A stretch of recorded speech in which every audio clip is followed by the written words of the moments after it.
Hi, I'm Jochem. Welcome to the Poltergeist Productions YouTube channel. And today, as a final video on this, let's call it a series, I wanted to go over the last things in my mixing process. And that's mostly automation and a bit of Mixbus processing.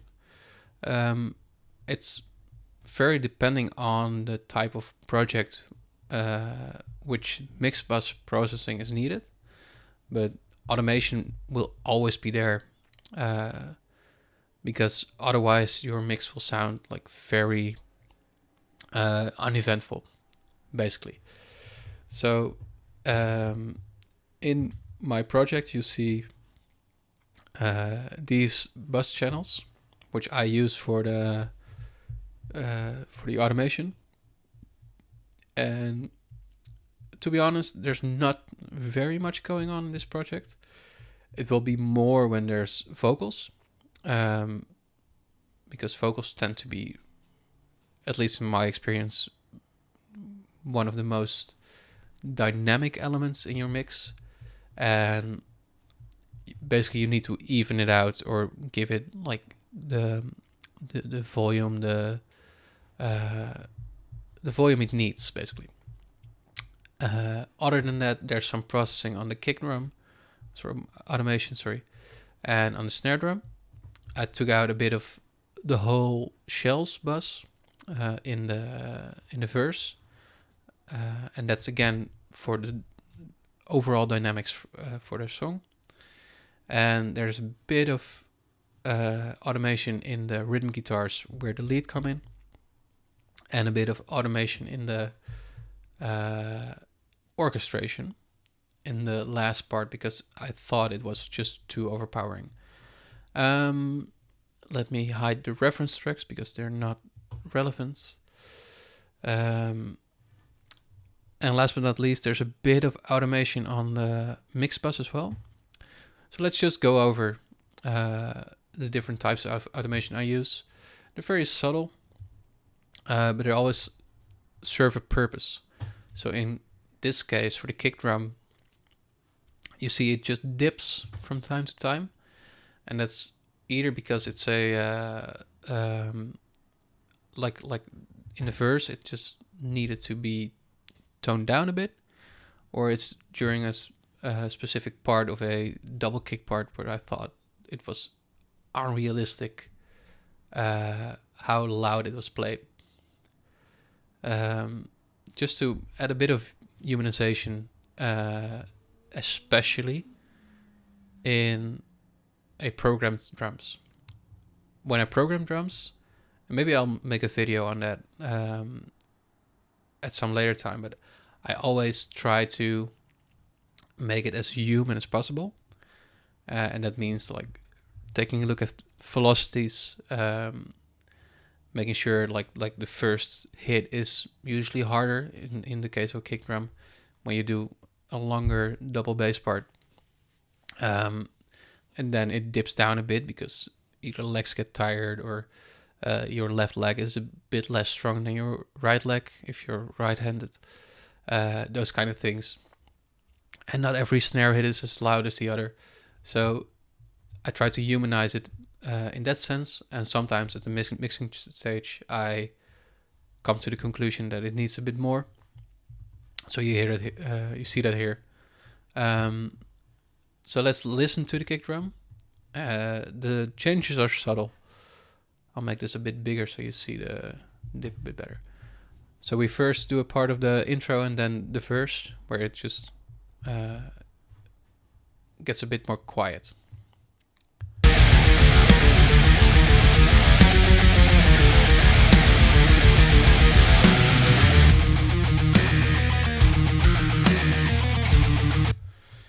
And let's listen to it solo as well. And I always listen to like the tick, the high part of the kick, because otherwise it just sounds too fake, like an electric drum kit. And now you hear the high part disappearing a tiny bit. So here's just the kick drum.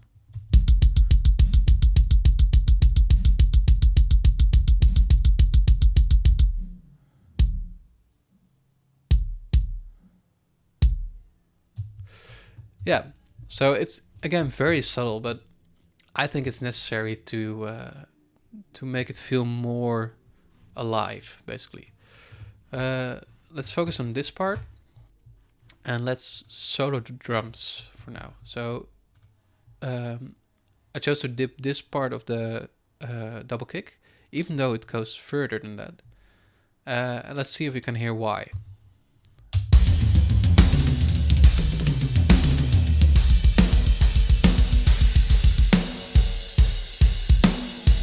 Yeah, so you hear like the first part of the double kick roll, if you will,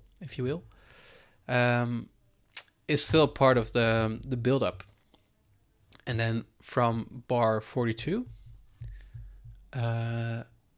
it's in the next riff. So, and that's something else that is happening here. You see more instruments coming in. So because there's more happening, it needed to be more prominent again. So let's hear it in the context of the whole song.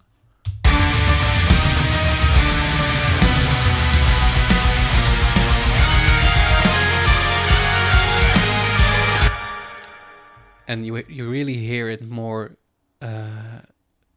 It has more of a drive to the song. Maybe you can hear like in the way I talk about this, that it's a really a musical tool for me as well. It's not just for the technical part. It's like to make the song sound more musical. Let's listen to a bit of the snare drum as well, because you see here it's at minus 0.41, so basically 0, and then it goes to minus 2 dB. And let's see if we can hear the difference here. I'll solo the drums again for this part.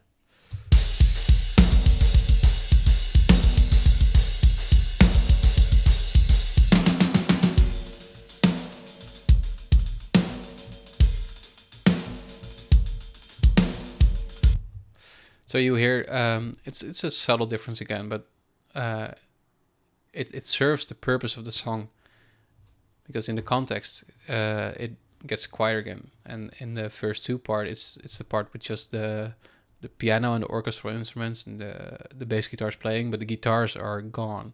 So to have the regular volume on the snare drum just felt a bit off to me.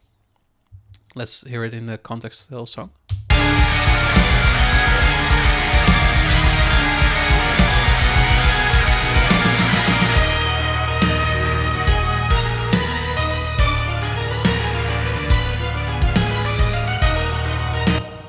So yeah, those kind of things I look for in when I get to the automation stage of mixing, which is something I do at the very last. It's just in my process, it's the last thing you do before finalizing your mix.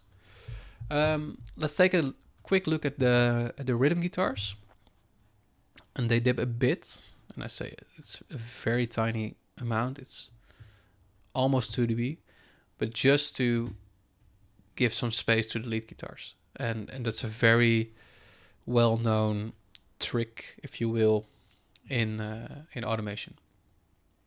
A bit more before. So let's take a listen.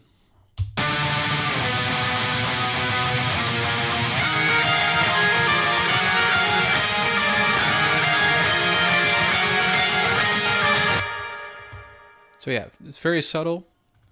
Maybe just do the rhythm guitars to make the difference more apparent.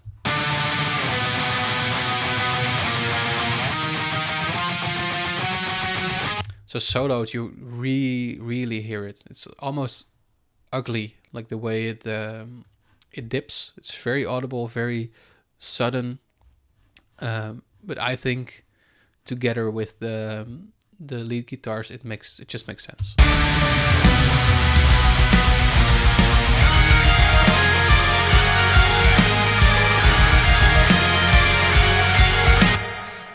So yeah, you can do the same thing for the bass guitar there.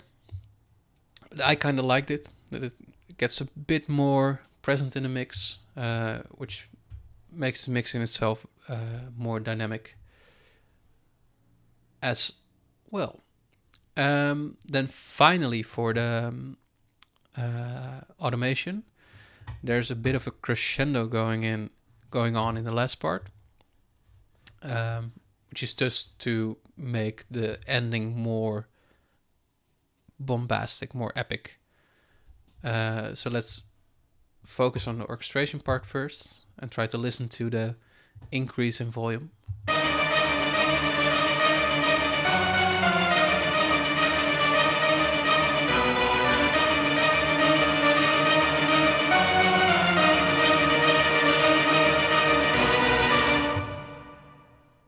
So yeah, it's very subtle again, and the fact that in the second part the brass section starts playing as well, which gives us more of a boost in itself, really adds up to the feeling I want to have in the outro part of this song. Then last but not least, let's take a look at the Mixbus processing. And the Mixbus is over here, because I turned it off for the other videos, because it kind of colors the sound and I wanted to focus on the individual instruments first. But now it's a good time to go over the Mixbus processing, and I'll start it here so we can listen to it. The first thing is a SSL type EQ, and as you can see, it's just taking out a bit of I looked at it wrong. It's adding a bit of low end, taking out a bit of low mids, taking out a bit of high mids, and adding a tiny bit of high frequencies. For the Mixbus processing, if I do it, in case a song is mastered by a different person or separately, I might do it, not always, just if I think it's necessary. But in any case, the moves need to be really tiny, because in my philosophy, if you need to do big moves on an EQ on the Mixbus, there's just something wrong with the mix and you need to go back and fix it there. So let's hear the difference.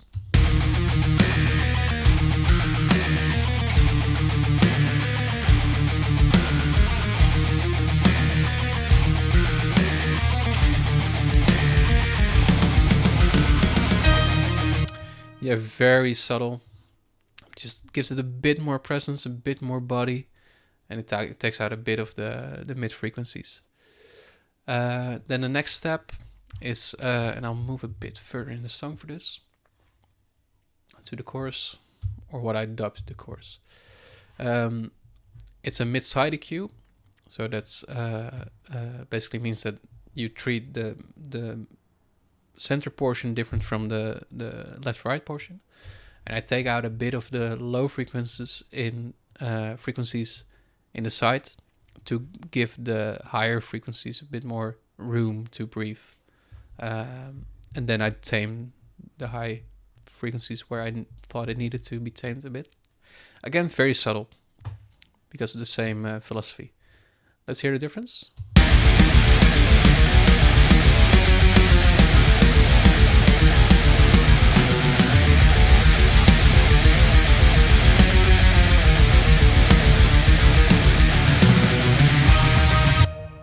It just gives everything a bit more room where I wanted it. Then a tiny bit of Mixbus compression. It's a 2-to-1 ratio, very slow attack, auto release in this case. And then a threshold where I needed it to be just to make the needle move a tiny bit, and a little bit of makeup gain. So let's hear the difference.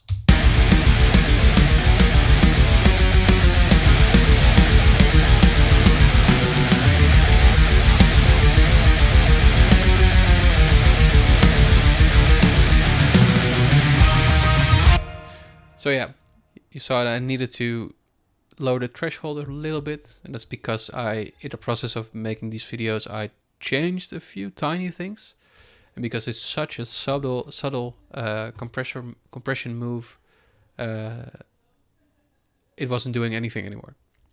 So just a tiny bit of movement on the needle. That's all I wanted. And then, because this song isn't getting mastered separately, I put on the True Iron plugin with the Master Massive preset, and then I just tweak the crush strength and mix knobs and the output gain a bit. I just really like what this is doing to the sound, just a bit of color. So let's hear the difference.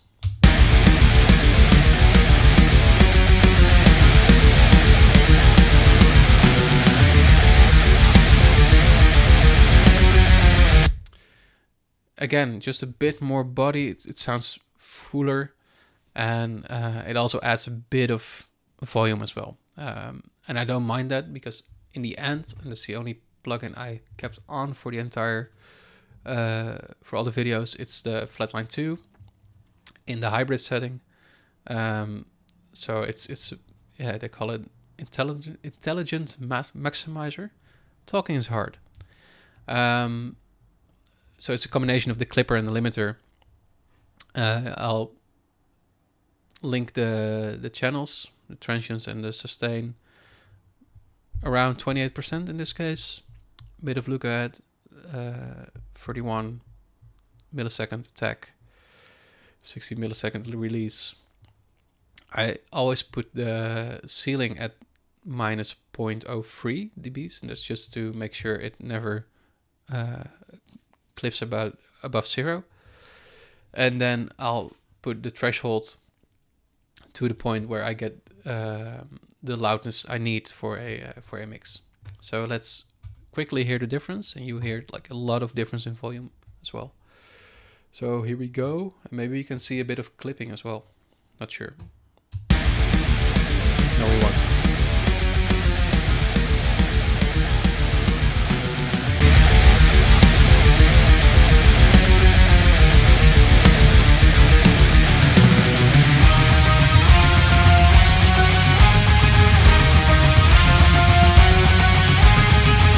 So yeah, that's basically it.